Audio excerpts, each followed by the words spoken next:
Single mom helped a struggling old man in the rain. What happened next was unbelievable. The rain fell in sheets that evening as Maria clutched her umbrella with one hand and her 7-year-old daughter's hand with the other. They were just steps away from their apartment building when she spotted him, an elderly man struggling to walk, drenched to the bone, his cane slipping on the wet sidewalk. What happened in the moments that followed would change their lives forever, connecting two strangers in ways neither could have imagined. Stay with me until the end to discover how a simple act of kindness unleashed a chain of events that transformed not just two lives, but an entire community. If this story touches your heart, please consider liking this video and subscribing to our channel for more real-life stories that restore faith in humanity. Maria Santos checked her watch and sighed. The supermarket line had taken longer than expected, and now they were caught in the downpour. Her daughter Lily shivered beside her, both of them huddled under their single umbrella as they hurried home. The weight of the grocery bags cut into Maria's fingers, but she was used to discomfort. Since her husband had walked out 3 years ago, discomfort had become a constant companion. "Mom, look," Lily whispered, tugging at her mother's rain jacket. "That man needs help." Maria followed her daughter's gaze to an elderly man across the street. He was completely soaked, his thin gray hair plastered to his head, struggling to maintain his balance with a wooden cane that kept slipping on the wet pavement. His shoulders were hunched against the rain, and even from a distance, Maria could see he was shaking. For a moment, Maria hesitated. She was already running late. Lily needed dinner, a bath, and help with homework. The apartment was waiting with its stack of unpaid bills on the kitchen counter. She had an early shift tomorrow at the diner where she worked. There were 1,000 reasons to keep walking. "Mom?" Lily's voice cut through her thoughts. The concern in her daughter's eyes made Maria's decision for her. "Come on," Maria said, guiding Lily across the street. The old man didn't notice them approaching, focused entirely on keeping himself upright. Up close, Maria could see his clothes were worn thin, his jacket missing buttons. His face was lined with deep wrinkles, and his eyes, when he finally looked up at them, were a startling clear blue, filled with both pride and embarrassment. "Excuse me, sir," Maria said gently. "Would you like to share our umbrella? We're just heading to that building there." She pointed to their apartment complex. The man seemed startled by the offer, as if kindness from strangers was something he'd forgotten existed. I don't want to be a bother," he said, his voice rough with age but carrying a dignity that touched Maria's heart. "It's no bother at all," Maria insisted. "I'm Maria, and this is my daughter Lily." "Hello," Lily said with a smile that could melt the coldest heart. "You're all wet. You might catch a cold." A small smile cracked through the man's weathered face. "I'm Walter," he said. "Walter Jenkins. And you're right, young lady. I'm not as resilient as I once was." Maria shifted her grocery bags to one arm and offered Walter her other. After a moment's hesitation, he accepted, and the three of them made their way slowly toward the apartment building. "Where do you live, Mr. Jenkins?" Maria asked as they walked. Walter's pause was telling. "I was heading to the shelter on Maple Street," he finally admitted. "But I'm afraid I've gotten turned around in this weather." Maria felt her heart sink. The shelter on Maple was nearly 2 miles away, and in this weather, it might as well have been 20 for a man in Walter's condition. They reached the entrance to her building, and Maria made a decision that would alter the course of multiple lives. "Mr. Jenkins, our apartment isn't much, but we have a couch and dry clothes. Would you like to come up and wait out the storm?" The look of gratitude that washed over Walter's face made Maria's chest tighten. "If it's not too much trouble," he said quietly. "Just until the rain lets up." The elevator in their building had been out of order for weeks, so they climbed the 3 flights of stairs slowly, Walter taking each step with deliberate care. By the time they reached Maria's apartment, he was breathing heavily, but there was color in his cheeks again. The apartment was small, a two-bedroom unit that Maria could barely afford on her waitress salary.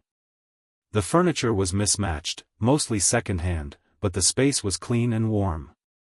Photos of Lily lined the walls, tracking her growth from infant to the bright-eyed second grader she was now.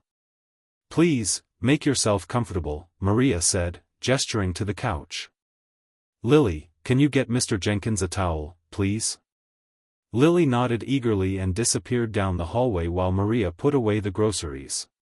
When she returned to the living room, she found Walter looking at the photos on her wall, a wistful expression on his face.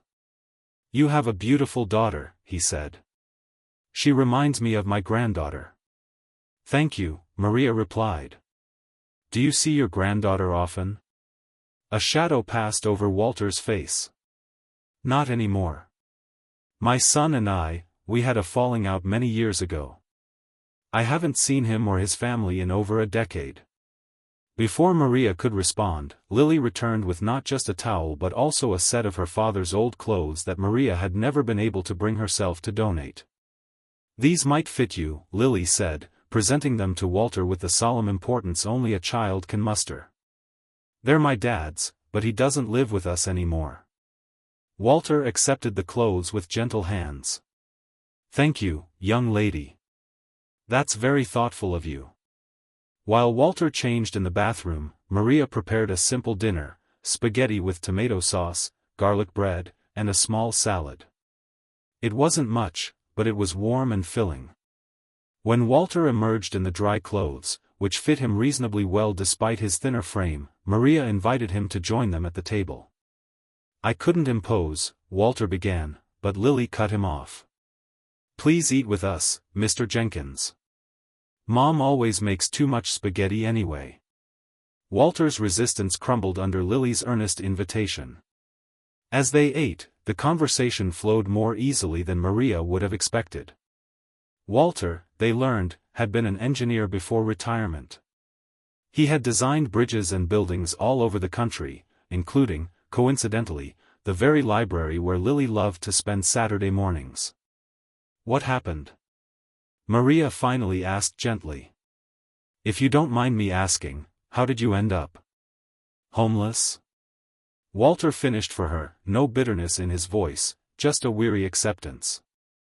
"A series of unfortunate events, as they say. Medical bills after my wife passed away. Bad investments. The estrangement from my son. Pride that kept me from asking for help until it was too late." He looked down at his empty plate. "It happens more easily than most people realize." After dinner, Maria insisted Walter take her bed for the night, as the storm showed no signs of abating. She would sleep on the couch, she told him. Despite his protests, Maria was firm, and eventually Walter accepted her generosity with quiet gratitude. Later that night, after Lily was asleep, Maria sat at her small kitchen table, reviewing her bills by the dim light above the stove. The rent was due in a week. The electricity bill was already past due. Lily needed new shoes for school. The weight of it all pressed down on her shoulders, a familiar burden that sometimes felt impossible to bear. A floorboard creaked, and Maria looked up to find Walter standing in the doorway. "I'm sorry," he said. "I couldn't sleep. Too many thoughts." Maria smiled tiredly. "I know the feeling." Walter's gaze fell to the bills spread across the table, and Maria resisted the urge to hide them. There was no judgment in his eyes, only understanding. "You're carrying a heavy load," he observed quietly. Maria shrugged. "We manage. Lily is worth every struggle." Walter nodded, then hesitated before speaking again. "I noticed your sink is leaking. And that window in the living room doesn't seal properly, it's causing a draft. The landlord isn't exactly responsive," Maria explained. "And hiring someone to fix things isn't in the budget right now." "I may be old," Walter said with a small smile, "but my hands still work. If you have some basic tools, I could take a look in the morning. It's the least I can do to repay your kindness." Maria started to protest, but the genuine desire to help in Walter's eyes stopped her. "Thank you," she said instead. "That would be wonderful." The next morning, Walter was true to his word. With a small toolbox Maria had inherited from her father, he fixed not only the leaking sink and drafty window but also the wobbly kitchen table and the squeaky hinge on Lily's bedroom door. His movements were slow but precise, his knowledge evident in every repair. "You're amazing, Mr. Jenkins," Lily exclaimed, watching him work with fascination. "How do you know how to fix so many things?" Walter smiled, the most genuine smile Maria had seen from him yet. "When you build big things like bridges, you learn how the small things work too. And please, call me Walter." When it was time for Walter to leave, Maria found herself reluctant to see him go. In just one day, this stranger had brought a warmth to their home that had been missing for too long. "The shelter on Maple Street isn't bad," Walter assured her as he prepared to depart, now wearing his own clothes, which Maria had washed and dried. "They have a program to help people like me find more permanent housing. Will you be okay?" Maria asked, concern evident in her voice. Walter nodded. "Thanks to you and Lily, I feel more hopeful than I have in a long time." Lily, who had been unusually quiet during this exchange, suddenly spoke up. "Mom, can Walter come for dinner again sometime? He tells the best stories about building bridges." Maria looked at Walter, whose eyes had widened slightly at the invitation. "Of course," she said. "Walter is welcome anytime." And so began a friendship that none of them could have anticipated. Walter would visit twice a week for dinner. In exchange, though Maria never asked for it, he would fix things around the apartment or help Lily with her math homework. He had a patience and clarity of explanation that made even the most challenging problems seem manageable. As weeks turned into months, Maria learned more about Walter's past. He showed her photos he kept in his wallet, faded images of a younger Walter with his wife, Sarah, and their son, Michael. He spoke of his career with pride but also regret for the time it had taken away from his family. He shared the story of the argument that had driven a wedge between him and Michael, a disagreement over Michael's career choice that had escalated into years of silence, hardened by stubbornness on both sides. "I was wrong," Walter admitted one evening as they sat on Maria's small balcony, watching the sunset. "I wanted him to follow in my footsteps, but he wanted to be an artist. I couldn't see then what I see now, that his happiness should have been more important than my expectations." Maria reached out and squeezed his hand. "It's never too late to make amends." Walter shook his head sadly. "I wouldn't even know where to find him now. Last I heard, he had moved to the West Coast." What Walter didn't know was that Maria had been listening with more than just sympathy. She had been forming a plan. Each night after Walter left and Lily was asleep, Maria would spend hours on her laptop, searching social media and professional websites for any trace of Michael Jenkins. It took weeks of searching, but finally, Maria found him, a Michael Jenkins who was an art professor at a university in Oregon. The biographical information on the university website mentioned that he had grown up in their city and that his father had been an engineer. It had to be him. Maria debated with herself for days about whether to reach out. Was she overstepping? Would Walter be angry? But the sadness in his eyes whenever he spoke of his son made her decision for her. She composed a careful email to Professor Michael Jenkins, introducing herself and explaining how she had met Walter. She described the kind, gentle man who had become such an important part of her and Lily's life, and how deeply he regretted the rift with his son. She didn't ask Michael to respond or to reconcile, she simply wanted him to know that his father was alive, struggling, but still filled with love for the son he had lost. For 2 weeks, there was no response, and Maria began to think her message had been ignored or perhaps sent to the wrong person. Then, on a Tuesday evening as she was finishing her shift at the diner, her phone pinged with an email notification. The message was brief but sent Maria's heart racing. "Thank you for reaching out. I've often wondered about my father but didn't know how to bridge the gap between us. I'll be flying in this weekend. Would it be possible to meet with you first? I have so many questions. Michael Jenkins.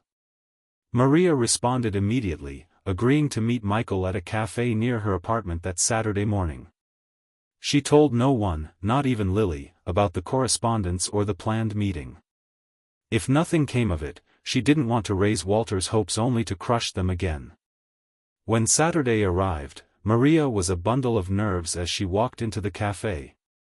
She recognized Michael immediately. He had Walter's eyes, that same clear blue, though his hair was dark and he was clean-shaven unlike his father's white stubble.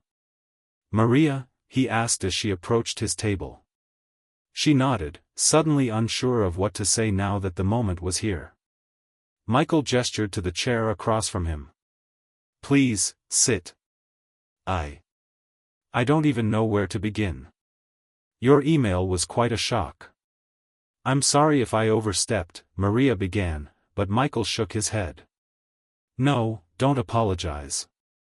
I'm grateful. It's been 12 years since I last spoke to my father. After my mother died, our relationship just fell apart. I always thought there would be time to fix things, but then he disappeared. I tried to find him a few years ago, but it was like he'd vanished. He's been homeless for about 3 years, Maria explained gently. After medical bills and some bad financial decisions, he's too proud to reach out for help." Michael's face crumpled slightly. That sounds like him. Too stubborn for his own good. He paused, collecting himself. "How did you meet him?" Maria told him the story of that rainy night, of Lily's insistence that they help, of Walter fixing things around their apartment and becoming a fixture in their lives. "He talks about you all the time," she said. "He carries your picture in his wallet. He regrets everything about how things ended between you." Michael was quiet for a long moment. "I have a daughter now," he finally said. "She's 5. Her name is Sarah, after my mother. Dad doesn't even know she exists. Would you like to see him?" Maria asked carefully. "He usually comes to our apartment for dinner on Sundays." "Tomorrow." The fear and hope that battled in Michael's expression mirrored what Maria had seen in Walter's eyes when he spoke of his son. "Yes," Michael said finally. "Yes, I think it's time." They made plans for Michael to arrive at Maria's apartment shortly after Walter. Maria would create a reason to step out with Lily, giving father and son privacy for their reunion. As they parted ways outside the cafe, Michael hugged Maria impulsively. "Thank you," he whispered. "For caring about a stranger when you have so many burdens of your own." Maria smiled. Walter stopped being a stranger a long time ago. That night, Maria could barely sleep, her mind racing with thoughts of the reunion to come. What if it went badly? What if the wounds were too deep to heal? But beneath her anxiety was a current of hope that was impossible to suppress. Sunday evening arrived, and with it came Walter, right on time as always. He brought a small potted plant for Maria, to brighten up the windowsill, he explained, and a book of bridge designs for Lily, who had developed a fascination with engineering under Walter's influence. They were halfway through dinner when there was a knock at the door. Walter looked surprised. Maria rarely had visitors, but continued helping Lily cut her chicken while Maria went to answer.